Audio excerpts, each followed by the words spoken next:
ఆటా convention ఎంతో అంగరంగ వైభవంగా ఇప్పుడు జరుగుతుంది. ఈరోజు బ్యాంక్వెట్ డిన్నర్ ఇక్కడ. సో జయ్ గారు చెప్పండి, మీరు ఎలా ఫీల్ అవుతున్నారు?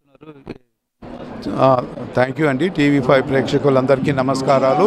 ఈరోజు ఆటా మహాసభలు ఇక్కడ అట్లాంటా నగరంలో 18వ మహాసభలు చాలా ఘనంగా జరుగుతున్నాయి. ఈ మొట్టమొదటి ప్రోగ్రాం ఈ సభలలో జరిగేది బ్యాంక్వెట్ నైటు. ఈరోజు బ్యాంక్వెట్ ప్రోగ్రాం కూడా చాలా ఘనంగా జరుగుతుంది. ఇది ప్రైమరీగా డోనర్స్కు స్పెషల్ గెస్టుకు ఆహ్వానము.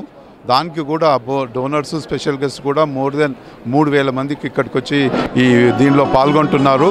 అదే కాకుండా ఈరోజు చాలామందికి అవార్డ్స్, ఎక్సలెన్స్ అవార్డ్స్ ఇచ్చాము. ఈ అమెరికాలో ఉన్న తెలుగు వాళ్ళందరికీ కూడా పలు రంగాలలో లిటరేచర్ కానీ, ఆర్ట్స్ కానీ, సైన్స్ కానీ, టెక్నాలజీ కానీ, అన్ని మెడిసిన్, కమ్యూనిటీ సర్వీస్ దీనిలో ఆరితేరిన వారిని రికగ్నైజ్ చేయడం జరిగింది. ఈరోజు ఆ ప్రోగ్రామ్స్ కూడా ఇక్కడికి అప్లై చేసిన 150 మంది అప్లికేషన్స్లో 18 మందిని కష్టం మీద సెలెక్ట్ చేసి వాళ్ళకు రికగ్నిషన్ ఇవ్వడం జరుగుతుంది. సో అందరూ ఇంకా రేపు ఎల్లుండి కూడా ప్రోగ్రామ్స్, మెయిన్ ప్రోగ్రామ్స్ అవుతాయి. అందరూ వచ్చి పాల్గొనాలని కోరుకుంటున్నాను.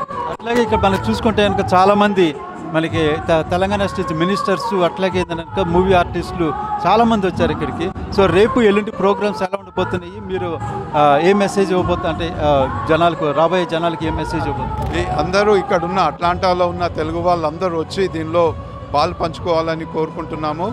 మాకు రేపు మార్నింగ్ ఇనాగ్రల్ సెషన్ అవుతుంది. ఇనాగ్రల్ సెషన్లో మన తెలుగు కల్చరు ప్రతిబింబించేలా పలు రకాల కళలను మేము డిస్ప్లే చేస్తాము. దాని తర్వాత అన్ని సెక్షన్స్లో బ్రేక్అవుట్ సెషన్స్ అంటారు. బిజినెసే కానీ, ఉమెన్ ఎంపవర్మెంట్ కానీ, లిటరేచరే కానీ అన్నిట్లలో బ్రేక్అవుట్ సెషన్స్ అవుతుంది. తర్వాత evening cultural prime time programmes అవుతుంది.